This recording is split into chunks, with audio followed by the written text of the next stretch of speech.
On March 28, 2025 at 12:50 p.m. local time, a devastating earthquake struck Myanmar.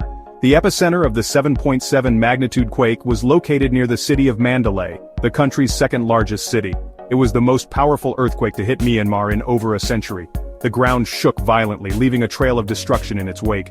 Buildings crumbled, roads buckled, and bridges collapsed, cutting off access to many areas. The confirmed death toll currently stands at over 150, with the majority of casualties reported in Myanmar. The city of Naypyidaw, Myanmar's capital, suffered the highest number of fatalities, with at least 96 confirmed deaths. However, the United States Geological Survey estimates that the final death toll could exceed 10,000.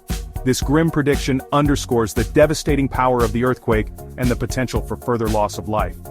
The earthquake's impact extended beyond the initial tremors. A series of powerful aftershocks, some measuring as high as 6.7 on the Richter scale, continued to rock the region in the hours and days following the initial quake.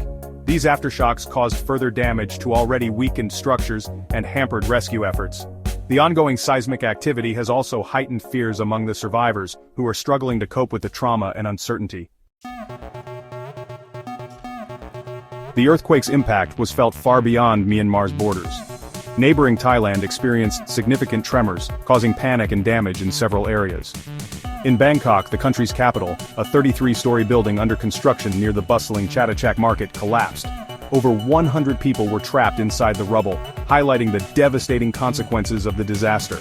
Rescue workers in Bangkok raced against time to pull survivors from the wreckage of the collapsed building. They faced a challenging and dangerous task, as the building was unstable and at risk of further collapse.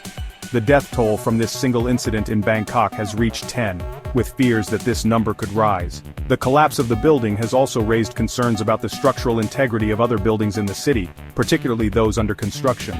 The Thai authorities have received nearly 1,000 reports of structural concerns in Bangkok alone. Of these, 3 cases have been classified as high risk, requiring immediate attention. The government has taken swift action to address the situation, opening 5 parks and 6 temporary shelters to provide refuge for displaced residents.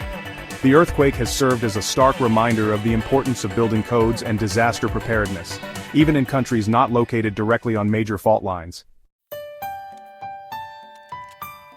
As Myanmar grapples with the aftermath of the earthquake, the country faces significant challenges in its disaster response. Years of civil war, following the military coup in 2021, have left the country's infrastructure in ruins. Roads and bridges are damaged or destroyed, making it extremely difficult to reach affected areas and deliver essential aid. The communication networks have also been severely disrupted, hampering coordination and slowing down rescue efforts. The ongoing civil war has further complicated the disaster response, creating a complex and dangerous environment for aid workers. The conflict has resulted in widespread displacement, with many people living in overcrowded camps with limited access to basic services. These vulnerable communities are now at even greater risk, as the earthquake has exacerbated their existing challenges and stretched resources thin. The lack of security and the presence of armed groups in some areas also pose a significant threat to aid workers, hindering the delivery of humanitarian assistance. The combination of weak infrastructure, ongoing conflict, and communication blackouts has created a perfect storm, hindering effective disaster response in Myanmar. The scale of the devastation is immense, and the needs of the affected population are overwhelming. The international community must act swiftly and decisively to provide the necessary support to alleviate the suffering and prevent further loss of life.